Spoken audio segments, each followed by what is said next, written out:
Hello and welcome to everyone in VV education services Bhopal. आज हम इस क्लास में एमबीए थर्ड सेमेस्टर में एचआर स्पेशलाइजेशन का जो सब्जेक्ट है industrial relation and labour law, उसकी जो लास्ट यूनिट है फिफ्थ यूनिट का जो 7 टॉपिक है पेमेंट ऑफ बोनस एक्ट, जो कब का है 1965 का है। आज हम इसको यहाँ पर डिस्क्राइब करेंगे। सबसे पहले हम देखते हैं कि ये बोनस क्या होता है। देखो, बोनस मीन्स किसी भी एम्प्लॉय को जो उसकी बेसिक सैलरी होती है, बेसिक सैलरी के अलावा जो एक्स्ट्रा पैसा मिलता है उसकी अच्छी परफॉर्मेंस के लिए उसे यहाँ पर बोनस कहा जाता है। पेमेंट ऑफ बोनस एक्ट कब बनाया गया है? 1965 में इस्टेब्लिश किया गया है इसे। ठीक, अब ये जो पेमेंट ऑफ बोनस एक्ट है, ये जो इंडिया का एक लेबर लॉ है, इम्पॉर्टेंट लेबर लॉ है, जो इंडिया में प्राइवेट और पब्लिक सेक्टर की जो कंपनियां होती है, उस कंपनी में जो एम्प्लॉय वर्क कर रहे हैं उन्हें यहाँ पर बोनस देने के लिए, मतलब जो एम्प्लॉय है उन्हें बोनस देने के लिए इसे बनाया गया था, ताकि जो एम्प्लॉय है उन्हें बोनस कैसे देना है, कब देना है, इन सारी चीज़ों को इस एक्ट के थ्रू बताया जा सके। ठीक, अब यहाँ पर जो ये एक्ट है पेमेंट ऑफ बोनस एक्ट है, इसका पर्पस क्या है? इसका पर्पस यही है कि कंपनी का जो भी प्रॉफिट होता है, कंपनियों का जो भी प्रॉफिट हो रहा है उसका कुछ पार्ट एम्प्लॉय को देना, ताकि उनकी जो मेहनत है उसकी वैल्यू हो, और यहाँ पर इससे क्या होगा कि जो एम्प्लॉय है उनका कॉन्फिडेंस लेवल भी इंक्रीज़ होगा। ठीक, अब यहाँ पर जो ये बोनस दिया जाता है, ये बोनस यहाँ पर कंपनी के प्रॉफिट के बेस पर दिया जाता है। अगर कंपनी मतलब कम प्रॉफिट में भी है या अगर लॉस में भी है, तब भी यहाँ पर 8.33% का मिनिमम बोनस एम्प्लॉय को देना मैंडेटरी किया गया है इस एक्ट के थ्रू। अब आगे हम यहाँ पर जो इसकी डेफिनेशन लिखी है इसको डिस्क्राइब करते हैं। This law mandates company to pay a minimum bonus of 8.33% to their eligible employee every year and can give a maximum bonus up to 20%। अब देखो यहाँ पर ये क्या बता रहा है कि ये जो लॉ है, मतलब ये जो पेमेंट ऑफ बोनस एक्ट है, ये तो एक लेबर लॉ है। अब ये लॉ यहाँ पर जो कंपनियाँ होती है, कंपनियों में जो एलिजिबल एम्प्लॉय है, एलिजिबल एम्प्लॉय को एवरी ईयर मतलब हर साल कम से कम मिनिमम बोनस यहाँ पर 8.33% देना मैंडेटरी किया गया है इस एक्ट के थ्रू। और मैक्सिमम बोनस कितना बताया गया है? मैक्सिमम बोनस यहाँ पर 20% एम्प्लॉय को देना मैंडेटरी किया गया है। अब यहाँ पर जो बोनस है, बोनस कितने परसेंट के हिसाब से दिया जाता है? 8.33%। जब कंपनी में कम प्रॉफिट हुआ हो या अगर कंपनी लॉस में है, ऐसी कंडीशन में भी यहाँ पर जो मिनिमम बोनस एम्प्लॉय को प्रोवाइड करवाया जाता है। फिर 8.33% से लेकर के 20% जब कंपनी को अच्छा प्रॉफिट हुआ हो, ऐसी कंडीशन में एम्प्लॉय को 8.33% से लेकर के 20% तक यहाँ पर बोनस प्रोवाइड करवाया जाता है। और बहुत अच्छा प्रॉफिट हुआ हो तब 20% बोनस एम्प्लॉय को दिया जाता है। ठीक है, आगे अभी हम यहाँ पर इसको अच्छे से डिस्क्राइब करेंगे एक एग्जाम्पल के थ्रू। अब यहाँ पर बताया गया है कि एलिजिबल एम्प्लॉय, तो अब यहाँ पर जो एलिजिबल एम्प्लॉय, ऐसे कौन से एम्प्लॉय हैं जो बोनस के लिए एलिजिबल होंगे, या जो बोनस का जो पेमेंट होता है उसकी डेडलाइन क्या होती है, मिनिमम बोनस क्या है, मैक्सिमम बोनस क्या है, साथ में यहाँ फिर जो कहना चाहिए कि डिस्क्वालीफाई कैसे हो सकता है कोई एम्प्लॉय बोनस लेने से, न्यू एम्प्लॉय क्या बोनस लेने के लिए एलिजिबल होगा या नहीं होगा, इन सारी चीज़ों को हम यहाँ पर जो इसके ये मेन पॉइंट लिखे हुए हैं इसके थ्रू, एक एक स्टेप के थ्रू हम सारे पॉइंट को डिस्क्राइब करते हैं और सारी चीज़ों को क्लियर करेंगे। फर्स्ट पॉइंट यहाँ पर जो लिखा हुआ है वो है salary limit for giving bonus. अब यहाँ पर देखो, जो अगर सैलरी लिमिट कितनी है बोनस लेने के लिए, किसी भी एम्प्लॉय की 21,000 रुपये से कम अगर किसी एम्प्लॉय की सैलरी है, basic salary plus dearness allowance दोनों मिलाकर के अगर किसी की सैलरी मान लो कि 21,000 से कम है, ऐसे एम्प्लॉय को यहाँ पर जो है बोनस प्रोवाइड करवाया जाता है। डियरनेस अलाउंस क्या होते हैं? बेसिक सैलरी तो ठीक है, लेकिन डियरनेस अलाउंस क्या होते हैं? डियरनेस अलाउंस मीन्स जब किसी एम्प्लॉय को मेडिकल फैसिलिटी, उसकी फैमिली को मेडिकल फैसिलिटी प्रोवाइड करवाई जाती है, या जो चाइल्ड एजुकेशन, अगर एम्प्लॉय के बच्चे हैं तो चाइल्ड एजुकेशन प्रोवाइड करवाया जाता है, ट्रैवल अलाउंस दिया जाता है, हाउस रेंट अलायंस दिया जाता है, तो ये सारी चीज़ें डियरनेस अलायंस के अंदर आती है। तो इसके लिए जो अलग से पेमेंट दिया जाता है और जो बेसिक सैलरी होती है किसी भी एम्प्लॉय की, दोनों को मिला करके भी अगर एम्प्लॉय की सैलरी जो है वो 21,000 से कम है तो यहाँ पर एम्प्लॉय बोनस लेने के लिए एलिजिबल होगा। ठीक, फर्स्ट पॉइंट हमारा यही था। सेकंड पॉइंट है मिनिमम बोनस। अब यहाँ पर देखो मिनिमम बोनस में क्या है, मिनिमम बोनस में कंपनी अगर लॉस में भी है या कम प्रॉफिट भी हुआ है तब भी यहाँ पर जो एम्प्लॉय है उसको मिनिमम बोनस 8.33 देना इस एक्ट के थ्रू मैंडेटरी किया गया है। अब मानते हैं हम यहाँ पर किसी भी एम्प्लॉय की जो सैलरी है, मान लो कि कोई भी एक एम्प्लॉय है, उसकी सैलरी है, कोई XYZ एम्प्लॉय है, ठीक, इसकी सैलरी है यहाँ पर 12,000 रुपये, जो बेसिक भी है और इसी में इंक्लूड है डियरनेस अलायंस, दोनों मिला करके इसकी सैलरी है 12,000 रुपये। अब 12,000 रुपये है, अब यहाँ पर जो मिनिमम बोनस कितना है 8.33%, ठीक, 33%। अगर हम इसका कैलकुलेट करें तो 1,000 रुपये होगा पर मंथ, क्योंकि एम्प्लॉय की सैलरी एक महीने की हमने यहाँ पर काउंट की, तो एक महीने का बोनस एम्प्लॉय का कितना बन रहा है, 1,000 रुपये बन रहा है। अब हमें यहाँ पर एक साल का पूरा बोनस निकालना है, तो एक साल का निकालने के लिए हम इसमें 12 का इंटू करेंगे तो कितना निकल के आ जाएगा, 12,000 रुपये। अगर कंपनी लॉस में भी है या कम प्रॉफिट भी हुआ है तो ऐसी कंडीशन में भी एम्प्लॉय को यहाँ पर जो मिनिमम बोनस है 8.33% के हिसाब से बोनस देना ही पड़ेगा। अगर कोई मान लो कि कंपनी जो लॉस में है और XYZ कोई एम्प्लॉय वहाँ पर वर्क कर रहा है तब भी उससे यहाँ पर ये जो 12,000 रुपये बोनस बन रहा है तो इसका ये जो बोनस है ये देना ही पड़ेगा। यहाँ पर इस एक्ट में इस चीज़ को मैंडेटरी किया गया है।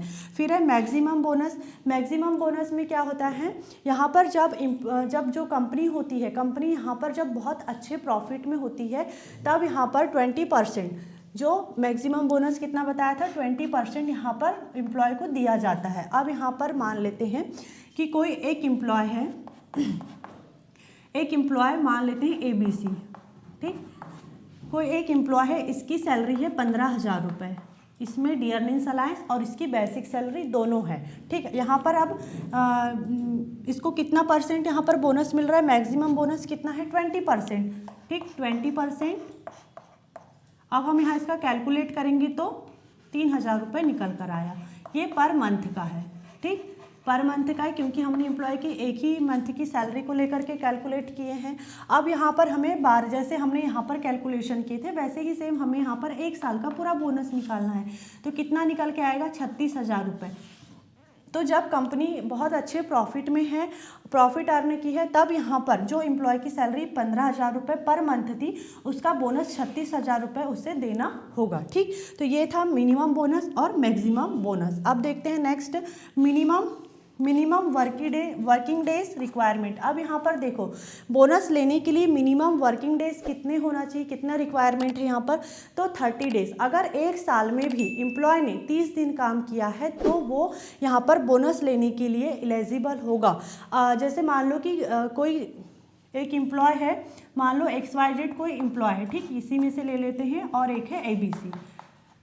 अब इसने यहाँ पर 25 दिन काम किए और इसने 45 दिन काम किए हैं, तो यहाँ पर जो XYZ एम्प्लॉय है ये यहाँ पर बोनस लेने के लिए एलिजिबल नहीं है, और जिसने 45 डेज काम किया है वो यहाँ पर बोनस लेने के लिए एलिजिबल है। मतलब यहाँ पर सिर्फ यही बोल रहा है कि अगर बोनस लेना है तो मिनिमम वर्किंग डेज एक साल में 30 दिन के होना चाहिए। अगर किसी एम्प्लॉय ने एक साल में 30 दिन तक काम किया है तो वो बोनस लेने के लिए एलिजिबल होगा। Next, on what basis is the bonus given. अब यहाँ पर देखो किस बेस पर बोनस दिया जाता है एम्प्लॉय को।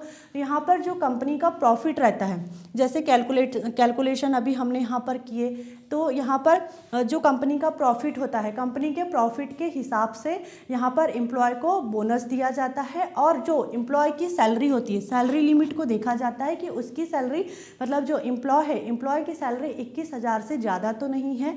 अगर 21,000 से कम सैलरी है तभी यहाँ पर एम्प्लॉय को बोनस प्रोवाइड करवाया जाता है। तो किस बेसिस पर यहाँ पर एम्प्लॉय को बोनस दिया गया? यहाँ पर फर्स्ट था कि जो कंपनी है, कंपनी का प्रॉफिट देखा गया, जैसे कंपनी का प्रॉफिट होगा उस हिसाब से बोनस दिया जाएगा। वैसे ही फिर सेकंड, एम्प्लॉय की सैलरी लिमिट देखी जाती है और उस बेस पर फिर एम्प्लॉय को यहाँ पर बोनस प्रोवाइड करवाया जाता है। नेक्स्ट है हमारा बोनस पेमेंट डेडलाइन। अब यहाँ पर देखो, जो बोनस का पेमेंट होता है उसकी डेडलाइन क्या होती है?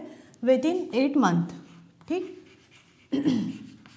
अब हम मान लेते हैं कि फाइनेंशियल ईयर 31 मार्च का है। ठीक,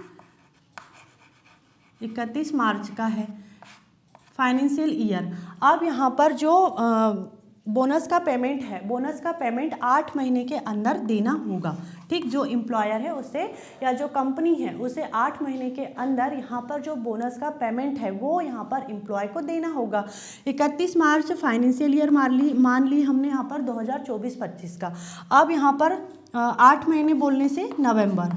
ठीक, लास्ट नवंबर तक यहाँ पर ये 8 महीने हो जाते हैं, तो लास्ट नवंबर तक यहाँ पर जो कंपनी है, कंपनी को एम्प्लॉय को यहाँ पर जो भी उसका बोनस बनता है, बोनस का जो भी पेमेंट है वो यहाँ पर एम्प्लॉय को देना जरूरी है। 8 महीने के बाद में बोनस का पेमेंट नहीं दिया जा सकता है।